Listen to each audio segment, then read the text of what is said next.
السلام عليكم ورحمة الله وبركاته. نبدأ بالصلاة والسلام على سيدنا رسول الله صلى الله عليه وسلم.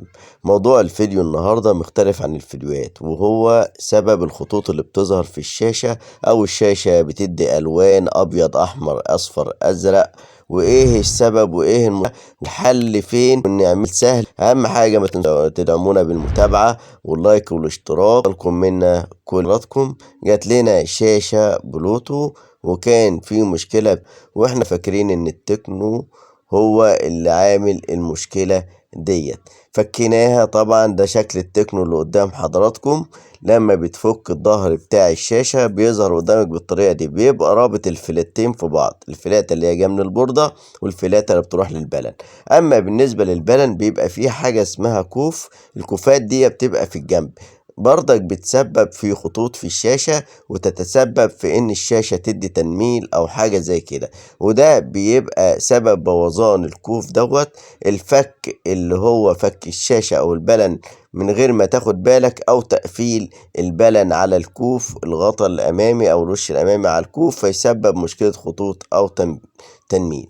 هنا حضراتكم بالنسبة للبلوتو، اللي الشاشة البلوتو 32 بتدي ألوان أبيض أزرق أحمر بعد ما تكتب كلمة بلوتو. طبعا هنا حضراتكم فكينا الظهر بتاع الشاشة بنفس الطريقة اللي قدام حضراتكم ديت، وابتدينا ان احنا ننظف البوردة كويس جدا، ونشوف الفلاتات اللي هي مسؤولة عن توصيل البيانات للشاشة، والكونكتور اللي هو مسؤول عن الألوان ومسؤول عن تظبيط الخطوط والحاجات ديت. تمام. هنا حضراتكم نضفناها كويس جدا، ابتدينا نفك الفلاتات بنفس الطريقة ديت، واي حد ممكن يعمل كده. ولكن المهم في الاول وفي الاخر النتيجة ايه؟ صلوا على الحبيب قلبك يطيب. مفيش احلى من الصلاة على الحبيب صلى الله عليه وسلم. انا لله وانا اليه راجعون.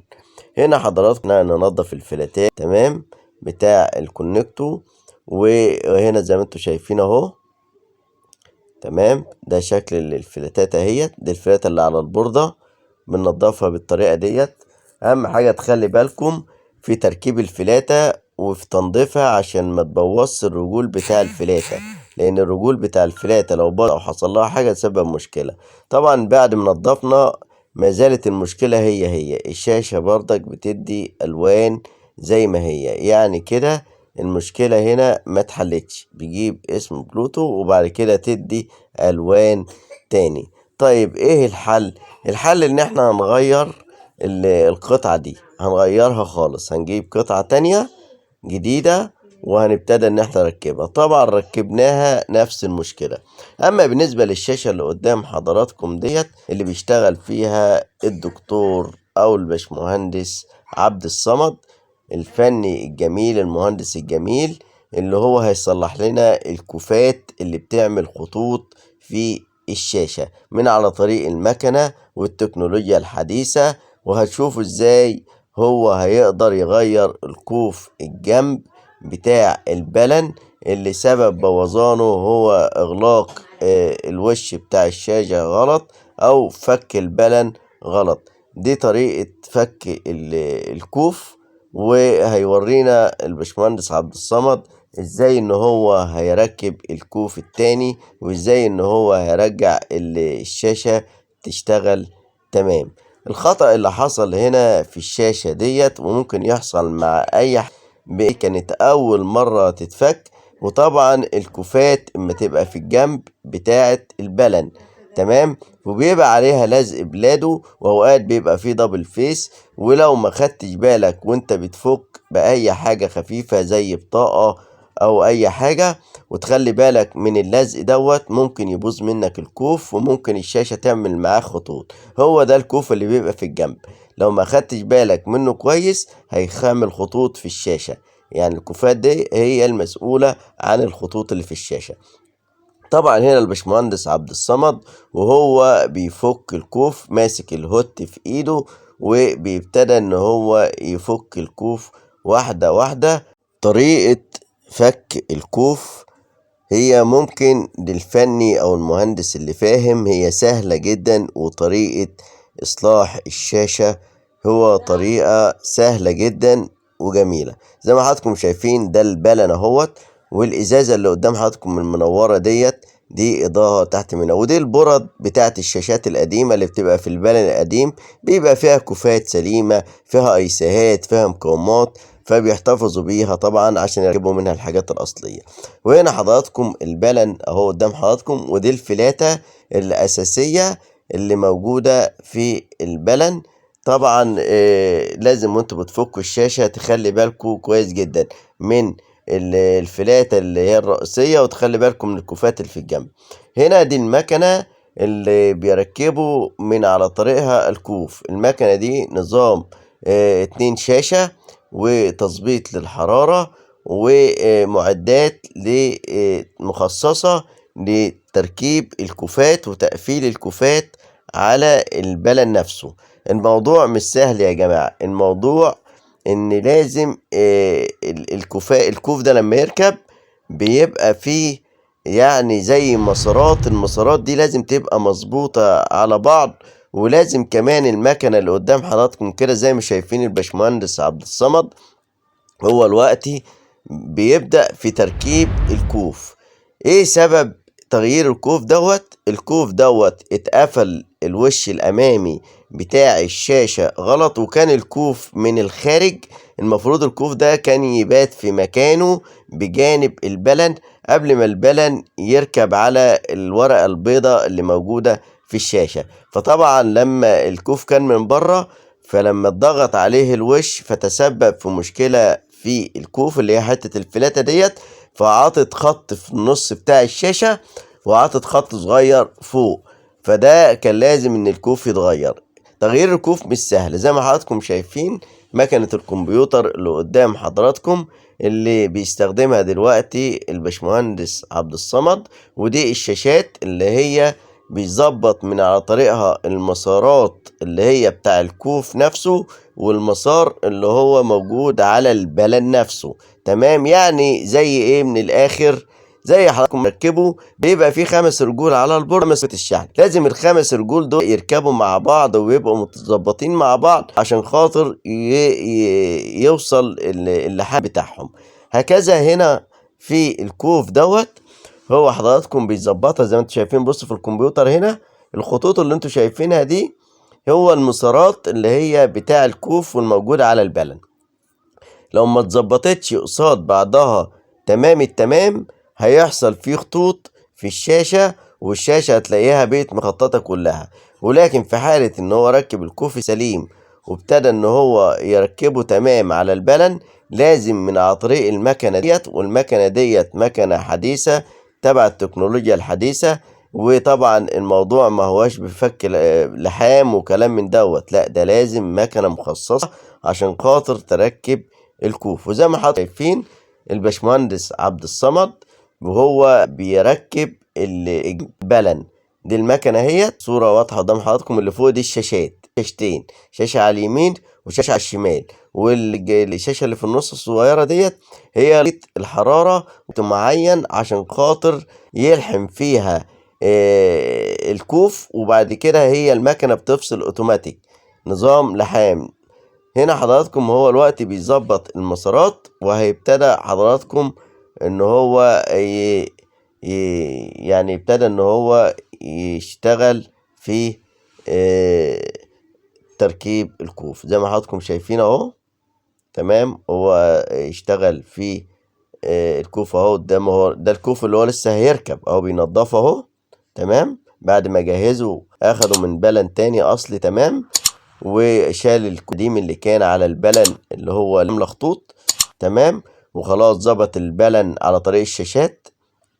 وطبعا الكوفة راكب في مكانه صحيح، في المكان اللي هو بينظف فيه دوت بقطعة المنديل.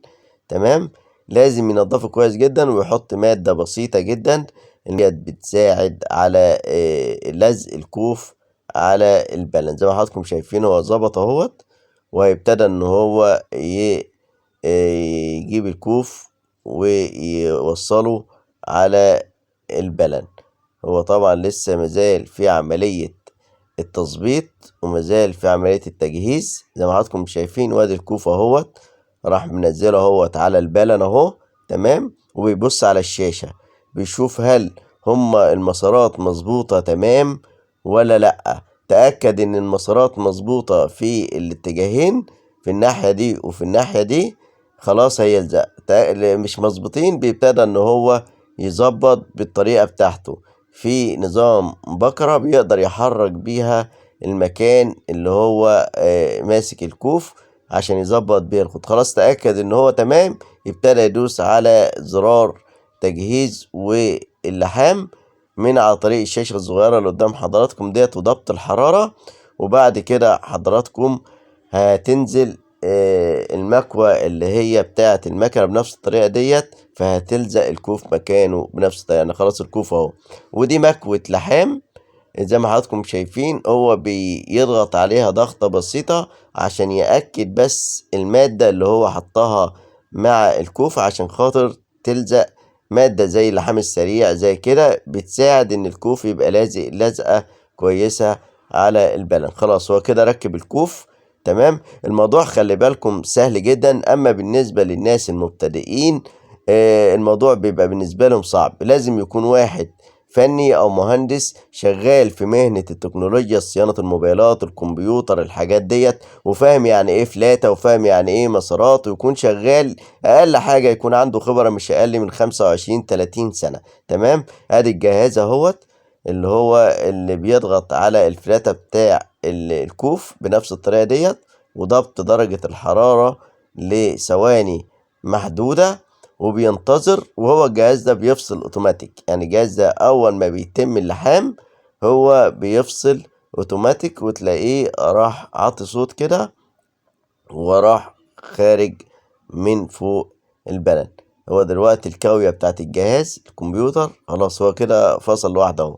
خلاص كده تمام، انتهت كده العملية خلاص تمام. هيبتدى الباشمهندس عبد الصمد هيبتدى ان هو يركب البلد ويركب الفلاتة اللي هي جايه من البوردة طبعا عشان يشغل الشاشة ويشوف الخطوط اختفت ولا لأ. الخطوط ديت بسبب طبعا زي ما احنا قلنا في بداية الفيديو البلن ده بيركب بالطريقة دي. الكوف بيبقى في الجنب، الكوف ده ليه مكان معين بيبات فيه تمام. لو انت ركبت غلط وركبت الوش الامامي على الكوف هيسبب خط في النص تمام. هنا كان في خط في النص ظاهر، خلاص الخط ده اتشال كده. الخط ده كان بيبقى اسود بقى، خلاص كده الخط اتشال.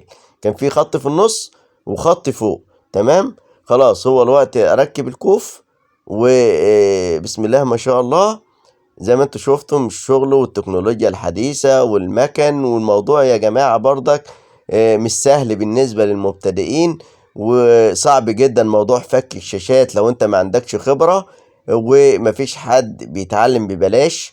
خلي بالك ان انت لو هتشتغل في مهنة الشاشات ديت تأكد ان هتقابلك عواقب كبيرة جدا زي الكوفات، زي الفلاتات، زي لا قدر الله كسر البلن. الحاجات ديت لازم تخلي بالكوا كويس جدا. مش معنى ان انت هتغير طقم ليد ان الموضوع سهل جدا في تغيير الليد يا جماعة. انت ممكن عشان تغير طقم ليد ممكن لا قدر الله الكوف يبوظ منك. ادي الكوف هنا يا جماعة في الجنب ده لازم يخش ما بين اللي هي الحز الاسود ده اللي قدام حضراتكم. بص هو ايه مدخل الكوف فيه اهو.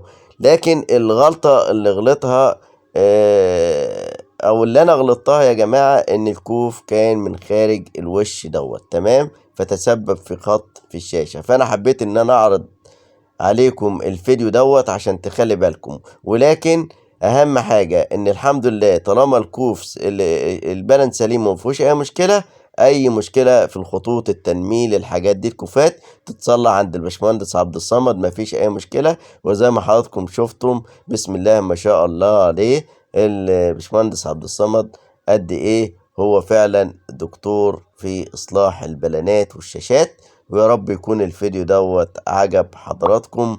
ما تنسوش حضراتكم تدعمونا بالمتابعة والاشتراك واللايك وتكتبوا لنا رأيكم في التعليقات. وخلي بالك للمرة الأخيرة أيها المبتدئ من فك الشاشة وتقفيلها. كان معكم أخوكم هاني الشريف من صفحة هاني الشريف HH، وكان مهندس الصيانة مهندس عبد الصمد. ونختم بالصلاة والسلام على سيدنا رسول الله صلى الله عليه وسلم.